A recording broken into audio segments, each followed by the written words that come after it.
अपनी बात कहने का प्रयास करूंगा कि सिया राम मय सब जग जानी और करहूं प्रणाम चोरी जुग पानी। मैं सभी को प्रणाम करते हुए मेरे पूर्व वक्ताओं ने जितनी भी अच्छी बातें जो थी वो सब बता दी। अब मेरे पास बताने के लिए कुछ भी नहीं बचा है। इनमें से अगर आप एक भी बात मान लेंगे और जान लेंगे तो मैं समझता हूं कि तुम्हें अगले सत्संग में आने की आवश्यकता ही नहीं पड़ेगी। लेकिन शास्त्रों में लिखा है मनुष्य का स्वभाव है कि मनुष्य भूलता सबकी है और करता अपने मन की। ये मनुष्य का स्वभाव है, अवगुण है, भगवान का दिया हुआ ये श्राप है और वरदान भी। जो सुनता सबकी है वो करता अपने मन की। हम अपने चारों तरफ हमारे जो बहन बेटियां हैं, बच्चे हैं, उनके बारे में, हमारे धन के बारे में हम बातें बहुत करते हैं, लेकिन क्रम से कोई भी चीज हमें पता नहीं। पूजा घर में कैसे करें, अगरबत्ती लगाएं तो कौन सा श्लोक बोलें, घर में से जैसे नहाएं तो कौन सा श्लोक बोलें, कि भगवान कौन से भगवान की पूजा करें, राम की, कृष्ण की, हनुमान जी की, के सीता जी की, के राधे राधे, के रुक्मिणी जी की, के महादेव की, के पार्वती की, के गणेश जी की, के कार्तिकेय जी की, और भी बहुत सारे देवता हैं, जाने कितने देवता हैं हमारे पास। और फिर नीचे आ जाओ तो ऊत, भूत, परीत और मीनेश भगवान और क्या नाम से वो देवनारायण भगवान गुजर होंगे, और जातिगत में भगवान है, आजकल सब जातियों में भगवान है। तो किसकी पूजा करें, शुरुआत कहाँ से करें? हमें पता तो होना चाहिए ना। हमें 50 बीघा धान लगाना है तो पता तो होना चाहिए ना कि कौन सी खेत में गाड़ा करेंगे, कहाँ से शुरुआत करेंगे। कि रोजाना 50 खेत चल जाएंगे, आज इसमें, आज में, आज इसमें, आज इसमें। तो घर में भी तो सब है, इसका ज्ञान हमारे बच्चों को नहीं है, हमारी माताओं बहनों को भी समय नहीं रहता। हमारे जो दूसरे लोग हैं जिनसे हमारा कॉम्पिटिशन है, जिनके बीच में हम रह रहे हैं, उनके बारे में पता करें वो कैसे पूजा करते हैं, कैसे करते हैं। तो हमारे अब इतना समय मेरे पास ही नहीं है, मुझे आधा घंटा बोलना था, लेकिन मैंने सबको समय दिया, सबको दिया कि भाई पूरे न जाए, पहले रह गए थे।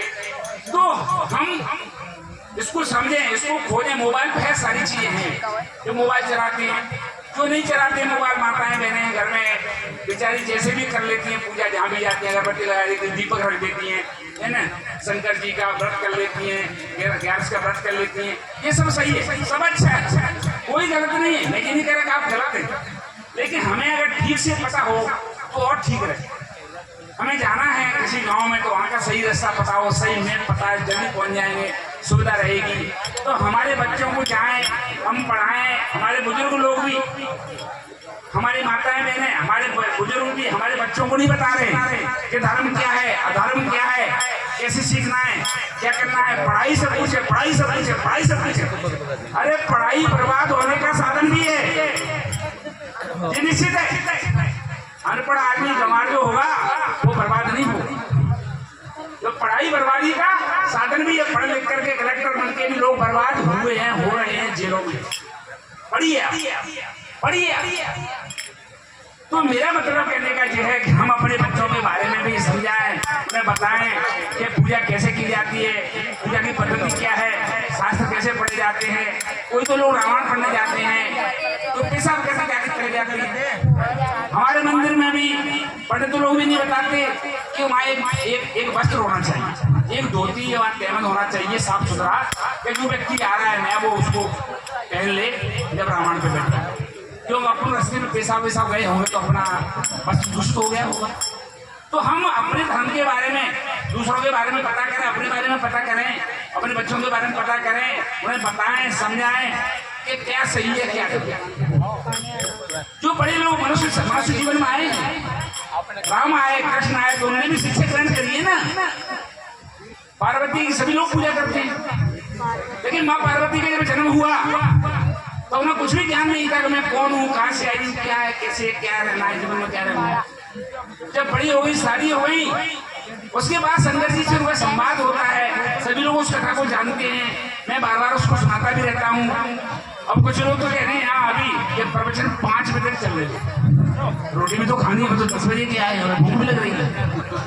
कई तो दही पी के आए हैं, घर से रोटी खा के आए हैं डबल, और यहाँ खाना भी नहीं, भर्जी बड़ा कर रहे हैं ऐसे आकर के, चलो ब्याई के हो जाते हैं, कपड़ा उड़ा जाते हैं, 2-4 पूरी खाया है, हम तो रोटी खा के नहीं आए।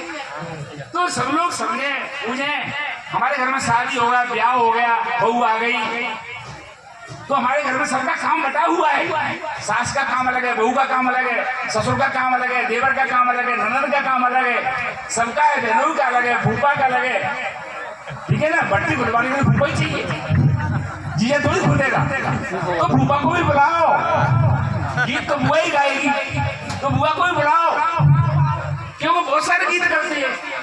तेल में काई में जो शादी ब्याह होता है, टीके का गीत अलग होता है, लगन का अलग होता है, गाली अलग गाते हैं, है ना, लोग मेहमान कहते तो उसको कौन सुनाएगा भैया, कौन करेगा, इतने सारे काम। राय दशरथ के ब्याह हो गया है, रामों के चारों को ब्याह हो गया है, तो राय दशरथ ने कही रानियों को बुलाया कि बहू लड़की पर घर आई और राखो पलक नयन की नाई।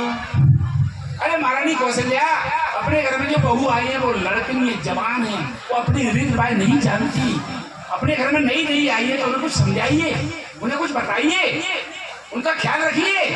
ये कैसे? राखो पलक नयन की नाई। अगर तुलसी बाबा लिखा होगा राखो गांठ चीन की नाई, मुझे लगता है सभी ऐसी रखती है अपनी बहुओं को, सास ऐसी रखती है जैसे जीव रखती है, चाहे जब दांतों को तोड़वा देती है, तो दो चौपाई पूरी हो जाती, लेकिन उसे रखा राखो पलक नयन की नहीं। इसकी व्याख्या करूंगा तो घंटों निकल जाएंगे, एक ही चौपाई पे दिन भर बोल सकता हूँ। तो अपने बहुओं के बारे में भी सोचें, बेटों के बारे में भी सोचें। बहू आग लगा के क्यों मर रही है, फांसी बहू क्यों लगा रही है, सास क्यों नहीं लगा रही। मैं सास के खिलाफ हूँ, बहू पक्ष में। अरे मेरी पत्नी, मेरी बहू, मेरे बेटे की बहू फांसी लगा के न मरे, मरे तो मेरी पत्नी मरे, क्यों उसकी जरूरत नहीं है।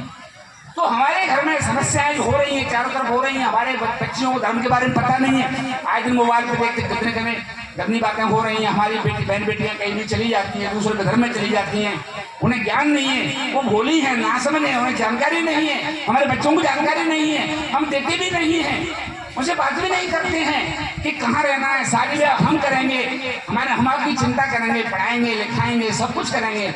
माँ बाप से शुभचिंतक, माँ बाप से बड़ा दुनिया में कोई नहीं होगा। सबसे बड़े शुभचिंतक आपके, सबसे बड़े कैसी आपके परम कैसी कौन है? माँ बाप जिंदे। और इसके बाद पार्वती कहती है, जब पार्वती से कह दिया नारद ने कि जोगी जटिल अकाम मन और नगनय मंगल पेश, अस स्वामी इसको मिले है परिहस्त असिदेश। जब पार्वती 7 वर्ष की थी तब नारद जी ने कह दिया कि भैया तुम्हारी लड़की का कैसी जगमग हाल है, पता नहीं है क्या होगा इसका, शादी का बड़ी गड़बड़ सड़बड़। पार्वती 7 वर्ष की थी, वो समझ गई क्या कुछ गलत चल रहा है मेरे बारे में। लेकिन नारद जी ने एक बात कही थी कि जोत पुकार है कुमारी तुम्हारी और भाभी हूँ मेरी सकहे त्रिपुरारी। माथ व्यक्त ने ले कलंकु तुम सर मिटे ने विधि की अंकु मैटर कठिन अंक भाल के तुम्हें तो महामंत्र प्यार के। संसार में अगर किसी का संतान नहीं है, दुखी है, कमजोरी है, गरीब है, पढ़ने में कमजोर है, वो ईश्वर की शरण में जाए, भगवान शंकर की आराधना करे, वो सब भी सुनते हैं। कौ भूत प्रीत जिन्न में सब पे जाओ, मैंने मैं कहीं भी नहीं करूंगा, बुराई नहीं करूंगा, लेकिन या तो इलाज कराओ, जो समस्या है उसका, ये इलाज आपके पास नहीं है, पैसा नहीं, अस्पताल नहीं जा सकते, तो भगवान भोले की शरण में जाए। उनका नाम भोलेनाथ है। मैंने तो कठिनों को अंक भाल के, पार्वती के अंक उन्होंने मैंटे थे, वो शादी के लिए तैयार नहीं थे, सती से उनका विवाद हुआ था, सती मर गई थी, वो बहुत आहत थे, बहुत दुखी थे। पढ़िए विष्णु पुराण को, किसी भी कीमत पर वो शादी के लिए तैयार ही नहीं थे, लेकिन देवताओं के समझाने के कारण से पार्वती से विवाह उन्होंने किया है। तो बहुत सारी बातें हैं। अब 5 मिनट 10 मिनट समय भी हो गया है, आगे फिर मिलेंगे 24 को, मिलते रहेंगे, चलते रहेंगे, वो कुछ हमको सुनते रहेंगे, सुनाते रहेंगे। राम राम। धन्यवाद भारत सिंह जी।